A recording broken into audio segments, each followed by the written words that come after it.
அண்ணன் பிரசன்னா அவர்களுக்கும் என்னுடைய மனமார்ந்த வணக்கம்.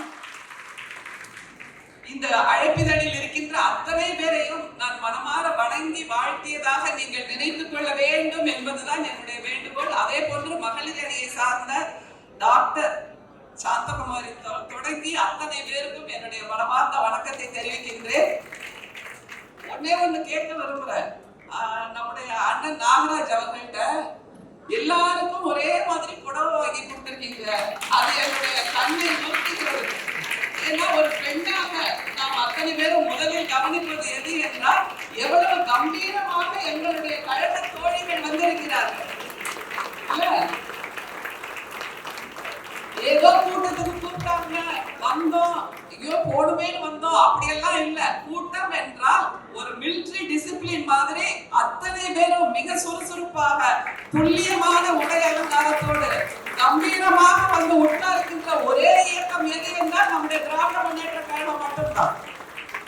இந்த வெற்றி நம்முடைய திராவிட தலைவர்கள் நமக்கு பெற்றுக் கொடுத்திருக்கின்ற வெற்றி. யோசிச்சு பாருங்க, ஒரு நூற்றாண்டுக்கு முன்னாடி நாம எல்லாம் வீட்டுல உட்கார்ந்து புளி கரைச்சிட்டு இருந்திருப்போம், அல்லது ராத்திரிக்கு என்ன சமைக்கிறதுன்னு யோசிச்சுட்டு இருந்திருப்போம், அல்லது வெயில்ல காயப்பட்ட துணியை எடுத்து மடிச்சு உட்கார்ந்து வச்சுட்டு இருப்போம். இல்லைன்னா இரவு என்ன சமையல், மாமனாருக்கு மாமியாருக்கு எதை செய்வது, இதெல்லாம் தான் மண்டையில ஓடிட்டு இருக்குமே தவிர பெண்களுக்கும் கூட நம்முடைய தேசத்தை பற்றி, நம்முடைய மாநிலத்தை பற்றி, நம்முடைய இயக்கத்தை பற்றி யோசிக்க வைத்து செயலாக்க வைத்திருக்கிறது என்றால் அது நம்முடைய திராவிட முன்னேற்ற கழகத்தில் மட்டும்தான். அந்த செயலாக்கம் கூட பாசிட்டிவ்னு சொல்வோம்ல, கன்ஸ்ட்ரக்டிவ்னு சொல்வோம்ல, அந்த மாதிரியாக நல் விதைகளை விதைப்பதாக நம்முடைய பெண்கள் இருக்கிறார்கள் என்றால் இந்த வெற்றி அத்தனையும் நம்முடைய நீதி கட்சியை சாரும், நம்முடைய தந்தை பெரியாரை சாரும், பேரறிஞர் அண்ணாவை சாரும், நம்முடைய முத்தமிழறிஞர் கலைஞரை சாரும். இப்போது நமக்கான வாய்ப்புகளை சம அளவில் கொடுத்து கொண்டிருக்கின்ற நம்முடைய அண்ணன் சேகர் பாபு அவர்களையும் சாரும் என்பதுதான். எனவே அப்படிப்பட்ட ஒரு நல்ல நாளில் நான் இங்கே வந்து இருக்கிறேன். முதல்ல எப்பவுமே நம்ம பதிலடி கொடுத்துட்டு தானே ஆரம்பிப்போம் இல்ல? அந்த மாதிரி ஒரு பதிலடியை முதல்ல கொடுத்துடலாம். A very good evening ladies and gentlemen, respected guests, esteemed invitees, ardent followers of Dravida Munnetra Kazhagam. It's both an honor and privilege to stand before you today at this August gathering. We are here not just to celebrate but to talk about the responsibilities and the future developments of our Dravida Munnetra Kazhagam. இப்படி பேசினேன்னா நீங்க எல்லாம் யோசிச்சிருப்பீங்க, இது என்ன செம்மொழி நாள்னு கூப்பிட்டாங்களே, இவங்க ஆங்கிலத்துல பேசிட்டு இருக்காங்களே அப்படின்னு. ஒரே ஒரு பதிலடி, ஒருத்தர் ஒன்றியத்திலிருந்து வந்தாரா இல்லையா, வந்து என்ன சொல்லிட்டு போனாரு, ஆங்கிலம் பேசுவதுங்கிறது அவமானம்னு சொன்னாரா இல்லையா? அவருக்கு நாம் உரக்க சொல்லுவோம், எங்களுடைய பேரறிஞர் அண்ணா, எங்களுடைய முத்தமிழறிஞர் கலைஞர் எங்களுக்கு கொடுத்திருக்கின்ற இருமொழி கொள்கை தான் எங்களுடைய உயிர் நாடி. அந்த உயிர் நாடியாக இன்றைக்கு நாங்கள் ஆங்கிலத்திலும் புலமை பெற்றிருக்கிறோம், தமிழிலும் புலமை பெற்றிருக்கிறோம். அதனால் தான் இந்த செம்மொழி நாள் என்பதை நாங்கள் உரிமையோடு கொண்டாடி கொண்டிருக்கிறோம் என்பதை உரக்க சொல்ல வேண்டிய மேடை இது. மிக சமீபத்தில் நாம எல்லாரும் பார்த்தோம், முக்கி முனகி திக்கி திணறி வெறும் காலி நாற்காலிகளாக இருந்தன. அந்த மேடையில பேசின ஒருத்தர், யாரும் எழுந்து போயிடக்கூடாது, எழுந்து போயிட்டீங்கன்னா சாமி உங்க கண்ணு குத்தம், எழுந்து போயிட்டீங்கன்னா சாமி குத்தம் ஆயிடும், எல்லாரும் நிகழ்ச்சி முடிக்கிற வரைக்கும் இருக்கணும் அப்படின்னு திரும்ப திரும்ப மதுரையில ஒரு குரல் ஒலித்துக் கொண்டே இருந்தது. ஆனால் நம்முடைய திராவிட முன்னேற்ற கழகத்தின் கூட்டங்களில் மட்டும்தான் நிகழ்ச்சி முடிஞ்சாச்சுப்பா, எழுந்திருங்க, வீட்டுக்கு போங்கன்னு சொல்கின்ற வரைக்கும் அத்தனை பேரும் உட்கார்ந்து கேட்பது என்பது கருத்தியலை உள்வாங்கிக் கொள்வது. கருத்தியலை உள்வாங்கிக் கொண்டு வீராவேசமாக அதை செயல்படுத்தி காட்டுகின்ற அந்த வீரர்களை கொண்டிருப்பது நம்முடைய திராவிட முன்னேற்ற கழகம் மட்டும்தான் என்பதை நீங்கள் புரிந்து கொள்ள வேண்டும். இன்னொன்னு யோசிச்சு பாருங்களேன், அண்ணன் அவர்கள் ஒவ்வொரு முறையும் ஒரு மேரத்தான் நிகழ்ச்சியை நடத்துவாங்க இல்ல? நம்முடைய அண்ணன் PKS அவர்கள் மேரத்தான் நிகழ்ச்சி, ஒரு நிகழ்ச்சி ரெண்டு நிகழ்ச்சி கிடையாது. இந்த செம்மொழி நாள் நிகழ்வு கூட இன்றைக்கு 22வது நிகழ்ச்சி. 22வது நிகழ்ச்சி. யோசிச்சு பாருங்க, அண்ணன் எப்போது எழுந்திருக்கிறார், எப்போது சாப்பிடுறாரு, எப்போ கட்சி வேலையை பார்க்கிறாரு, எப்போ நம்முடைய அரசியல் பணிகளை பார்க்கிறாரு, எப்போ அந்த துறைகள் சார்ந்த வேலையை பார்க்கிறாரு. எல்லா நேரமும் 24 மணி நேரமும் ஓடிக்கொண்டே இருந்து எல்லாவற்றிலும் ஜெயித்து நிற்கின்ற ஒரு அமைச்சர் யார் என்றால் நம்முடைய அண்ணன் தான். அந்த வகையில் இன்னொன்னையும் நம்ம கூடுதலா சேர்த்து யோசிச்சுடுவாங்க. தமிழ்நாட்டுல 234 தொகுதி, 234 தொகுதியிலையும் ஒவ்வொரு நாளும் ஒவ்வொரு மாலை வேளையும் ஒரு கூட்டம் நடக்கிறது என்றால் அது திராவிட முன்னேற்ற கழகம் சார்ந்த கூட்டம் மட்டும்தான். வேற எந்த கட்சிக்கும் இப்படி கூட்டம் நடத்துவதற்கான வல்லமை அல்லது அந்த கூட்டத்தில் பேசக்கூடிய ஆளுமைகள் தலைவர்கள் யாருமே கிடையாது. அந்த வகையில் இன்னைக்கு 234 தொகுதியிலே நடந்துட்டு இருக்கு. யோசிச்சு பாருங்க, 10 நாள் நடந்ததுன்னா 2340 நிகழ்ச்சிகளை நடத்தக்கூடிய ஒரே இயக்கம் நம்முடைய திராவிட முன்னேற்ற கழகம். ஒரே இயக்கம், அதுலயும் ஒவ்வொரு கூட்டத்திலையும் 4 பேர் இல்ல 2 பேர்னு கூட வச்சுக்கோங்க. அப்ப அதை கூட்டி பெருக்கி பாருங்க.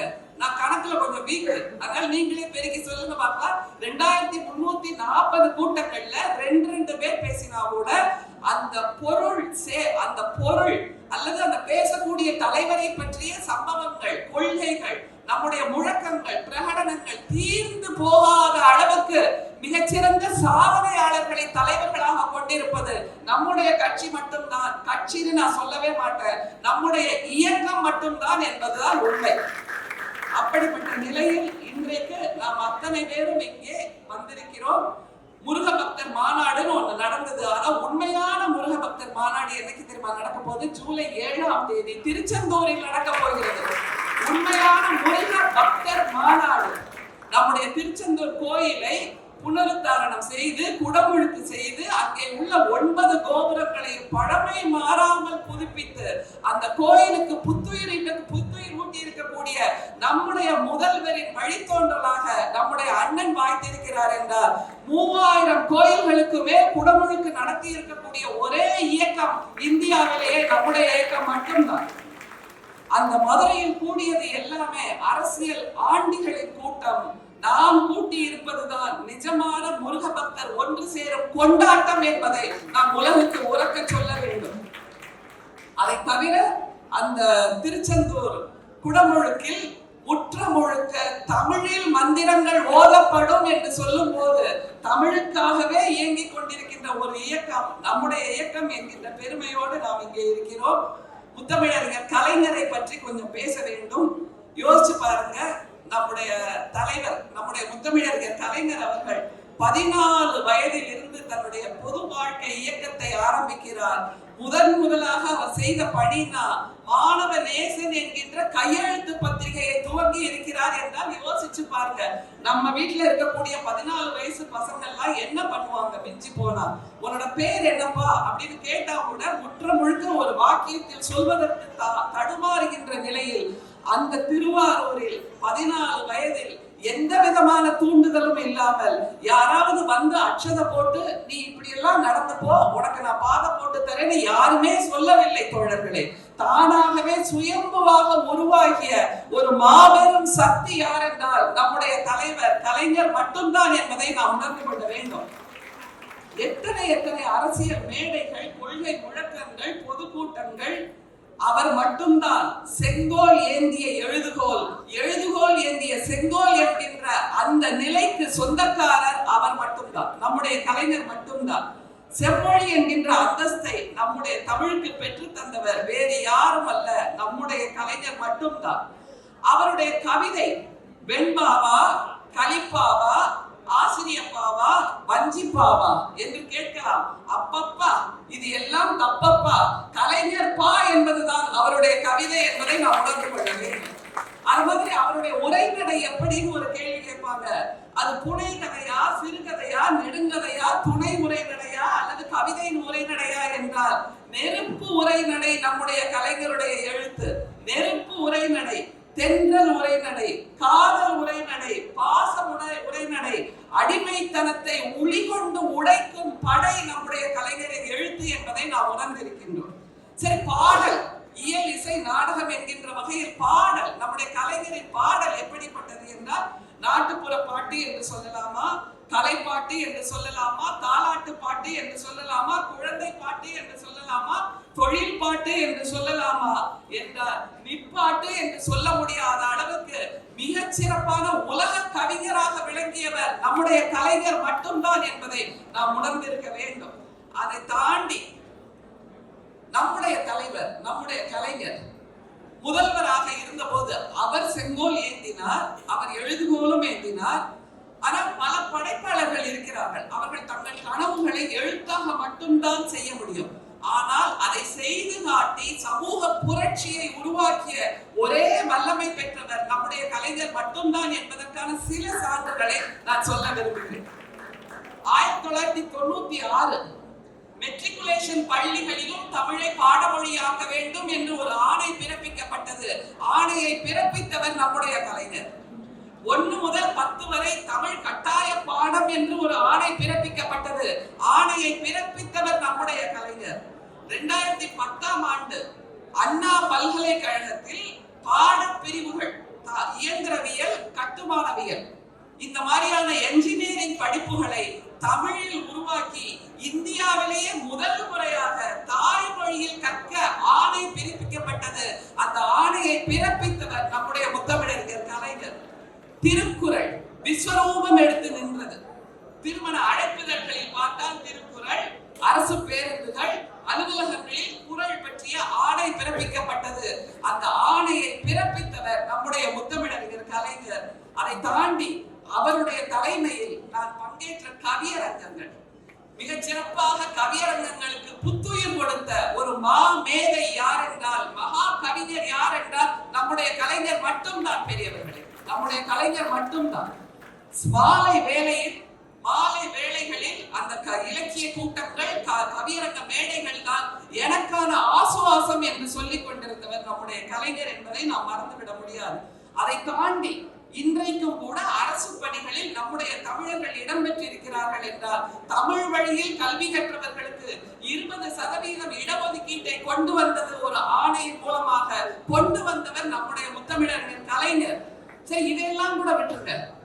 தமிழ் ஆட்சி மொழி பண்பாட்டு துறை என்பதற்காக ஒரு தனி அமைச்சகம் உருவாக்கி ஒரு ஆணை பிறப்பிக்கப்பட்டது.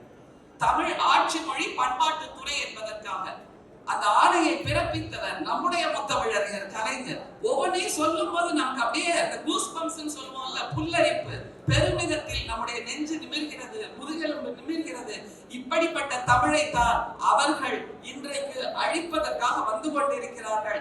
ஆனால் முத்தமிழறிஞர் கலைஞர் என்கின்ற அந்த கவசத்தை வைத்துக் கொண்டு, அந்த ஆயுத எழுத்தை கையில் எடுத்துக்கொண்டு நாம் அத்தனை பேரும் ஆரிய படையெடுப்பை இல்லாமல் ஆக்குவோம், ஆரிய படையெடுப்புக்கு முற்றுப்புள்ளி வைப்போம், அதற்கு உறுதிமொழி ஏற்பதற்காக இந்த கூட்டம் என்பதை நாம் புரிந்து கொள்ள வேண்டும். அதற்கான உறுதிமொழியை ஏற்பதற்காகத்தான் இந்த கூட்டம். 2 சம்பவங்களை மட்டும் சொல்லிட்டு நான் விடைபெறேன். நாமக்கல் ராமலிங்கம், கவிஞர் நாமக்கல் ராமலிங்கம் நம்ம எல்லாருக்குமே தெரியும். கத்தியின்றி ரத்தமின்றி யுத்தம் ஒன்று வருகுது என்று பாடிய நாமக்கல் கவிஞர் ராமலிங்கம் ஐயா, தமிழன் என்றோர் இனம் உண்டு, தனியே அவர்க்கோர் குணம் உண்டு என்ற அந்த வரிகளுக்கு சொந்தக்காரர். இப்போதும் கூட நம்முடைய செக்ரட்டேரியட்ல நாமக்கல் மாளிகைன்னு இருக்குல்ல, அவருடைய பெயரால் அமைக்கப்பட்டது. இப்ப அது இல்ல விஷயம். நாமக்கல் ராமலிங்கம் பிள்ளை அவர்கள் எப்போதும் போல் கவிஞர்களும் வறுமையும் பிரிக்க முடியாததுன்னு சொல்லுவோம்ல, அப்படியான ஒரு சூழலில் அவருடைய குடும்பம் வறுமை வாய்ப்பட்டது. தோழர்கள், அவருடைய குடும்பத்தில் தமிழ் செழுமையாக இருக்கிறது, ஆனால் வறுமை இருக்கிறது என்று கேள்விப்பட்டவுடன் நம்முடைய தலைவர், நம்முடைய கலைஞர் 1969 அவர் முதல்வராக பொறுப்பேற்ற பின்பு ஒரு அரசாணையை பிறப்பிக்கிறார். என்ன என்றால், நலிந்த நிலையில் இருக்கக்கூடிய தமிழ் கவிஞர்களுக்கு, தமிழ் அறிஞர்களுக்கு மாதந்தோறும் உதவித்தொகை என்ற ஒரு அரசாணையை முதலாக உருவாக்கியவர் நம்முடைய முத்தமிழறிஞர் கலைஞர். சரி, நான் 69ல தானே வந்திருக்கேன், அந்த வருஷத்துல இருந்தே கொடுத்துடலாமே அப்படின்னு நினைக்கல. ப்ரீடேட் போட்டு 1967 எப்போது திமுக ஆட்சிக்கு வந்ததோ அந்த ஆண்டில் இருந்தே இந்த ஆணை செயல்படுத்தப்படும் என்று சொல்லி 2 ஆண்டுகளுக்கான தொகையையும் சேர்த்து கொடுத்த தாயுமானவர் நம்முடைய முத்தமிழறிஞர் கலைஞர் என்பதை நாம் உரைக்க சொல்லியாக வேண்டும். அதே அதே மாதிரி பரளி சு நெல்லையப்பர் என்கின்ற கவிஞருக்கும், பரளி சு நெல்லையப்பர் யாருன்னா மகாகவி பாரதியாரோட தோழர். மகாகவி பாரதியாரோட தோழராக இருந்தாலும் சரி, பரளி சு நெல்லையப்பருக்கும் நான் இந்த உதவியை கொடுப்பேன் என்று அவர்களுக்குமான அந்த உதவி தொகையை மாதம் 200 ரூபாயை கொடுத்து அவர்களுடைய வாழ்க்கையில் ஒளியேற்றியவர் நம்முடைய முத்தமிழறிஞர் கலைஞர் என்பதை நாம் மறந்துவிட முடியாது. அடுத்தது கட்டபொம்மன். நம்ம எல்லாருக்குமே தெரியும்ல, கட்டபொம்மன் அந்த திரைப்படம் பார்த்திருப்போம். வானம் பொழியுது, பூமி விளையுது, உனக்கே கொடுக்க வேண்டும் கிஸ்தின்னு அந்த சிவாஜி கணேசன் வசனம் நமக்கு தெரியும். ஆனால் அந்த கட்டபொம்மன் அவன் பிறந்த பாஞ்சாலம் குறிச்சியில் அவனுக்காக ஒரு மணிமண்டபத்தை உருவாக்கி, கட்டபொம்மன் இருந்த போது அந்த கோட்டை எப்படி இருந்ததோ அதே மாதிரி ஒரு கோட்டையை மீண்டும் உருவாக்கி அந்த கட்டபொம்மனின் நினைவின் மூலமாக நம்முடைய தமிழர்களுக்கு வீரத்தையும் நாட்டுப்பற்றையும் உருவாக்கி காட்டியவர் நம்முடைய முத்தமிழறிஞர் கலைஞர். அந்த நிலையில் அந்த நிகழ்வை பற்றி மாப்போ சிவஞானம் ஒரு கருத்தை சொல்லுகிறார்.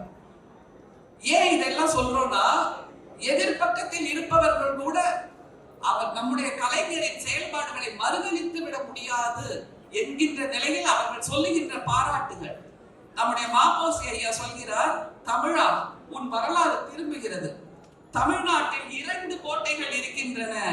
ஒன்று கலைஞர் ஆளுகின்ற கோட்டை, இன்னொன்று கலைஞர் உருவாக்கி இருக்கின்ற கட்டபொம்மன் கோட்டை என்று சிலம்பு செல்வர் மாப்போசி சொல்லி இருக்கிறார். எம்ஜிஆர் மிக சமீபத்தில் பார்த்தோம், மதுரை மாநாட்டுல அந்த தலைவர்கள்லாம் உட்கார்ந்து இருந்தாங்க. நம்முடைய பேரறிஞர் அண்ணா, தந்தை பெரியார், கலைஞர் இவர்களை பற்றிய காணொளி வருகிறது.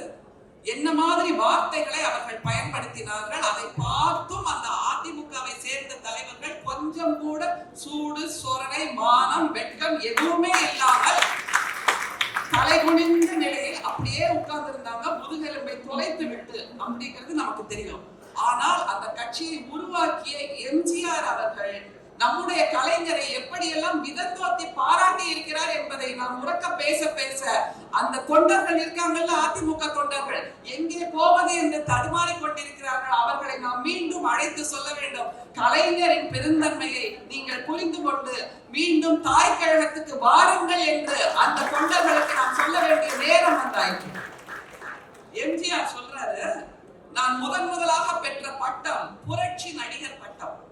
அந்த பட்டத்தை முதலாக தந்து பாராட்டியவர் எனது அன்புக்குரிய ஒரே தட்டில் சாப்பிட்ட, நாங்கள் இருவரும் ஒரே தட்டில் சாப்பிட்ட ஒரே அன்னையை அன்னையாக வணங்கிய முத்தமிழறிஞர் கலைஞர் என்று எம்ஜிஆர் பாராட்டினார். அடுத்தது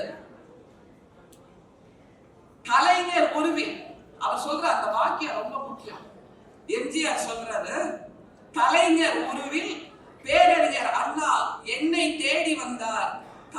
முத்தமிழறிஞர் கலைஞரையே பேரறிஞர் அண்ணாவாக பார்த்த எம்ஜிஆராக நான் இருக்கிறேன் என்று சொன்னார் என்றால், இப்போது யோசித்து பாருங்கள், அந்த தொண்டர்களுக்கு சொல்ல வேண்டும், பேரறிஞர் அண்ணாவையே நம்முடைய முத்தமிழறிஞர் கலைஞர் உருவில் பார்த்த ஒரு தலைவர் உருவாக்கிய அந்த கட்சிக்கு ஒரு ஆனக்கேடு என்ற போது நீங்கள் கொதித்தெழாமல் உட்கார்ந்திருந்த தலைவர்களை பார்த்தீர்கள்.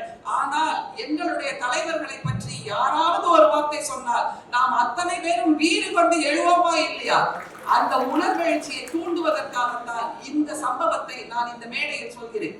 கதியற்று போய் எந்த திசைக்கு செல்வது என்று தெரியாமல் தடுமாறி கொண்டிருக்கின்ற அந்த பக்கத்து தொண்டர்களை நாம் இங்கே அழைக்க வேண்டிய நேரம் வந்தாயிற்று. அதைத்தான் நம்முடைய தலைவரும் இப்போது மிக சமீபத்தில் பார்த்திருப்பீங்க, அறிவாலயத்தில் மாற்று திசையில் இருந்து வந்தவர்களை நம்முடைய தலைவர் அரவணைத்து அழைக்கிறார் என்னும் போது, இப்படித்தான் நீங்கள் மாற்று திசையில் இருந்து வருகிறீர்களா, உங்களுக்கான தாய்மடியாக நான் இருக்கிறேன் என்று ஈரம் கசிகின்ற நெஞ்சத்தோடு இருக்கக்கூடிய ஒரே தலைவரை நம்முடைய முதல்வராக பெற்றிருக்கிறோம் என்பதுதான் நாம் உணர வேண்டியது. அதை தாண்டி இன்னும் ஒன்னே ஒண்ணு சொல்லிடுறேன், முடிச்சிடும். மோகனா மூவிஸ் அப்படிங்கிறது நம்முடைய கலைஞர் குடும்பத்தில் இருக்கக்கூடிய திரை தயாரிப்பு நிறுவனம். அதுல தமிழரசு அவர்கள் வம்சம் அப்படிங்கிற ஒரு படத்தை எடுத்துட்டார். அந்த வம்சம்ங்கிற படத்தோட திரைப்பட ஆடியோ ரிலீஸ் ஃபங்க்ஷன், அதுக்கு நம்முடைய முத்தமிழறிஞர் கலைஞர் செல்கிறார். அவர்தான் அங்கே முக்கிய விருந்தினர், தலைவர். அவர் பேசுறாரு, கூர்ந்து கவனிக்கணும். மிக முக்கியமான இப்போதுள்ள காலகட்டத்துக்கும் தேவையான ஒரு செய்தியை கலைஞர் அப்போதே சொல்லி இருக்கிறார். 3/7/2010 இந்த நிகழ்வு நடந்த தேதி. கலைஞர் பேசுகிறார், படத்தின் வெற்றிக்கு படத்தின் பெயர் பெரிதும் காரணம். ஏன்னா வம்சம்ங்கிற படம், அந்த வம்சம்ங்கிற படம், படத்தின் வெற்றிக்கு படத்தின் பெயர் பெரிதும் காரணம். இங்கே வீட்டிற்கும் தம்பிமார்கள் அப்படின்னு 2 பேரை சொல்றாரு. நீங்க கூர்ந்து கவனிக்கணும். இங்கே வீட்டிற்கும் தம்பிமார்கள் விஜய், சூர்யா இருவரும் நடித்த படங்களின் வெற்றிக்கு காரணம் வம்சம். சிவகுமார் குடும்ப வம்சம் சூர்யாவாக வந்து நிற்கிறது. இயக்குனர் சந்திரசேகரின் குடும்ப வம்சம் விஜயாக வந்து நிற்கிறது. வம்சம் என்பதிலேயே ஓர் எழுத்தை சேர்த்து விட்டால் துவம்சம் என்றாகும். நம்ம கலைஞர் பேசுறாரு, வம்சம் என்பதிலேயே ஓர் எழுத்தை சேர்த்து விட்டால் துவம்சம் என்றாகும். எதிர் சிந்தனை உள்ளவர்களை பற்றி நமக்கு கோபம் வரலாம். அவர்களையும் எடுத்து விட்டு வசமாக்க வேண்டும். என்ன சிந்தனை பாருங்க. ஒரே ஒரு வார்த்தை, 4 எழுத்து உள்ள ஒரு வார்த்தை வம்சம், அதை வச்சு விளையாடி தீக்கிறார். அப்படிங்கும் போது கம்பன் எழுதிய 10,000 பாடல்கள் அந்த பக்கம் இருக்கலாம், எத்தனையோ இலக்கிய வகைகள் இருக்கலாம்.